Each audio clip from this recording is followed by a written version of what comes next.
For prayers and remembrance for Pope Francis continue to pour in from all around the world, including a group of nuns in Montour County paying tribute to the late Pope in a unique way. Newswatch 16's Justin Gick The shows us Sisters how. of St. Cyril and Methodius in Danville are continuing to remember Pope Francis.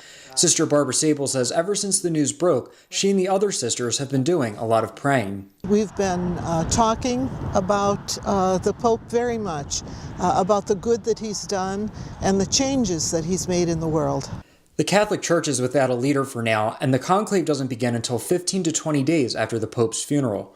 Sable says during this time, it's best to hold on to the Pope's memory and the things that he did during his papacy. It'll be a very short time until there's a new elected leader, and I think the whole church will be praying for him and praying for all the cardinals that will gather to elect him.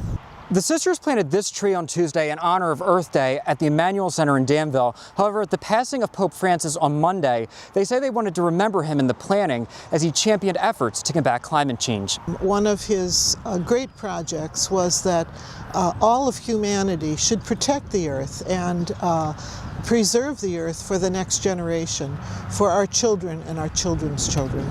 The sisters say they will be praying mightily for the conclave in a few weeks. Sable says they hope the new pope is open to God's word, the gospel, and a man in the spirit of Francis. I hope mostly they're listening, that they're listening to God speaking to them, and they're also looking and listening at gospel values, because that's what Pope Francis was all about.